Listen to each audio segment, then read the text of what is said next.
Hey guys, Matt here from Stream and Sea, back with another video.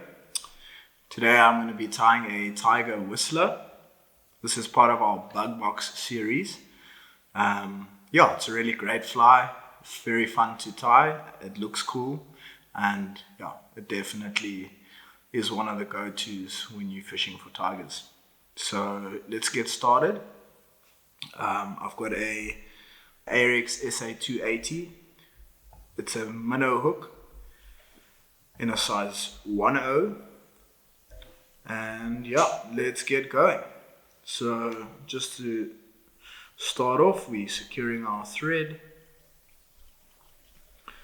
like so. Doesn't have to be anything fancy. Snip that off. Then we'll get a dumbbell on there, dumbbell eyes. For this fly, I like a 5mm tungsten dumbbell eye. For the tiger fishing, I prefer large, heavy flies. Just gets down much easier, and gives the tigers a chance to see them and get onto your fly. Something that pushes a lot of water. Got some nice color contrasts. So this is basically what that fly does. So I've secured my dumbbell. I'm just making sure it's straight, and I'm just doing some figure of 8 wraps, just securing it and pulling tight. You guys can see I secured the dumbbell eye right behind the eye of the hook. That's just because with this fly pattern we end the fly behind the dumbbell eye, so we don't need any space to tie in front. So once this is nice and secure, I'm just using my thread just to neaten it up, just get it looking nice and neat like so, and that's in. Just getting my thread flat and getting that thread base on all the way to about there. Cool. So the first step now is to get our red bucktail on. So we're going to do a black over red bucktail. So get a few red bucktail fibers. Don't want it too dense, but we want it to be visible in the water and to to swim and to push water. So once I clip my bucktail off, I always just get all the short fibers out, splay it out like this, just picking through it, getting all the unwanted fibers out of the bunch. That's about good. So now we just get a measurement of length. That's right. So you'll see with this fly, I tie the bucktail in quite far up, and that allows me to be able to secure it firmly, and then I just do some loose wraps all the way back. So the main reason for that is to not let our bucktail splay out. It's almost like deer hair. We want it to be nice and neat and together. So if I pull tight towards the end here, it's going to splay out. So once that's on, I can just neaten this up, trim these fibers out, like so.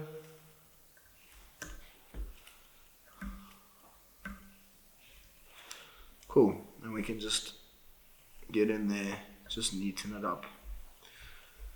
So now that our red's in, I'm just going to add as a little lateral line just some black SF to the fly. Just going to make it the same length like so. So this just adds a little bit of flash to the fly, which is always nice. Also adds some movement. So that's in. Get it nice and secured. can trim it off. There we go. Cool. Now we're going to tie in our black bucktail on top of this. So I've got a few fibers here.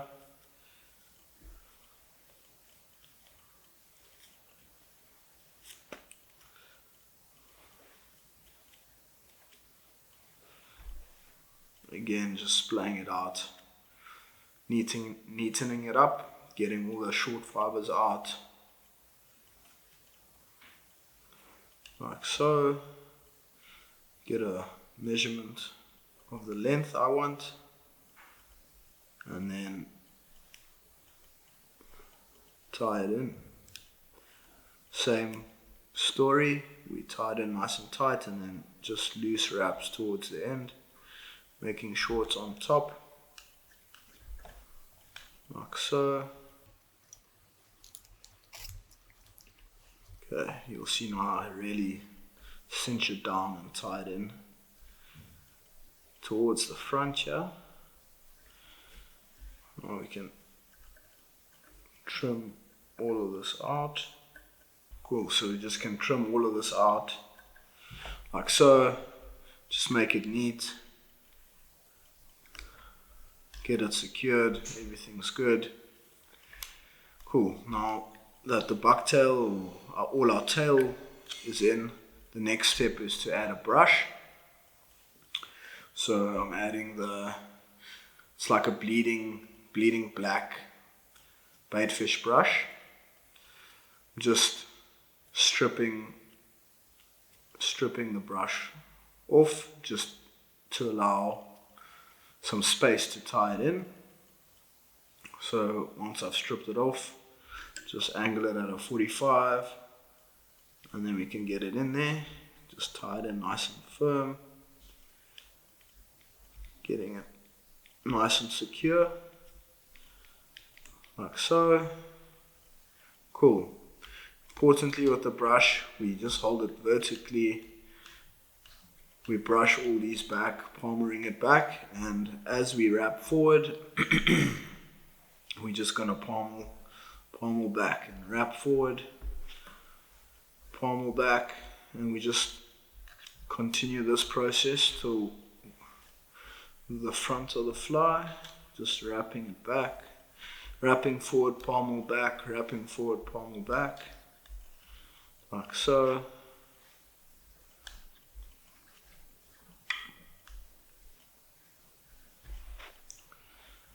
Do one or two more.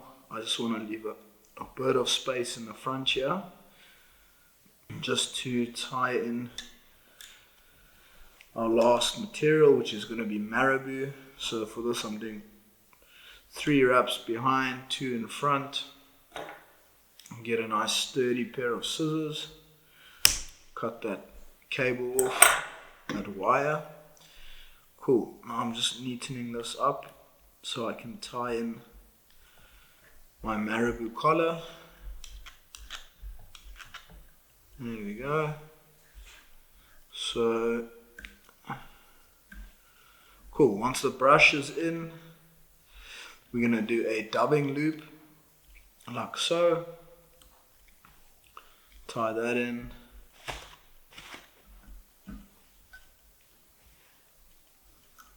There we go.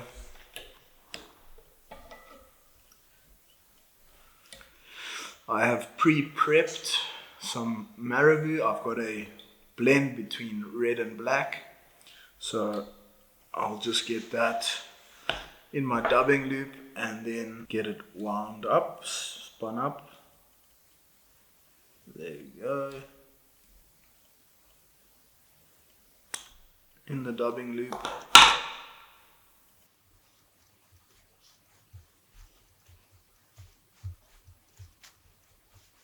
Cool.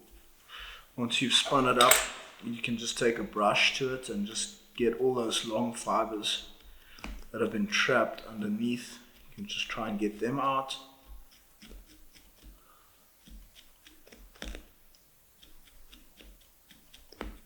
Cool, that's awesome.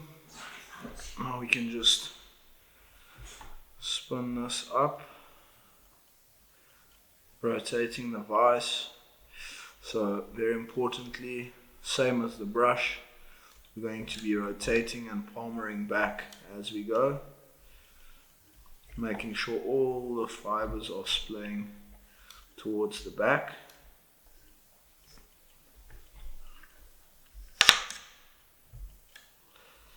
There we go. Just using my hand now.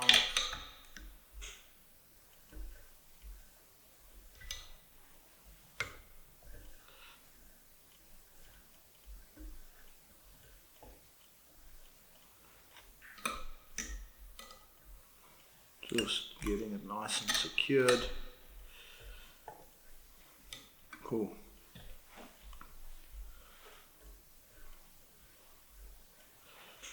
So now we just want to tie the dubbing loop in. So we go behind it 2 or 3 times, just making sure we don't get in the way of this marabou. And we can snip it off, like so. Cool, now I'm just going to neaten up the fly slightly, just getting all these back, like so. Getting a bit of a thread base in front of it. Cool. Now we can finish the fly off with just a whip finish. Go 1, 2, 3.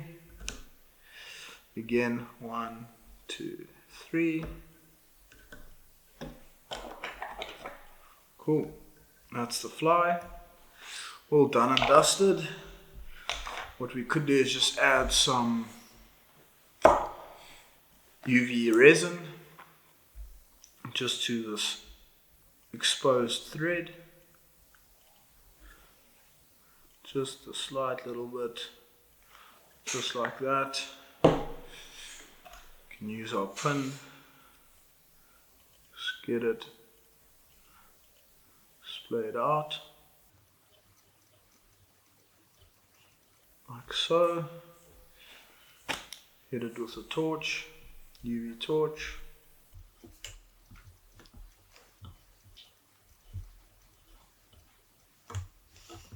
And there we go, that's the fly done. Hope you guys enjoyed it, and stay tuned for more of the Bug Box series. Cheers.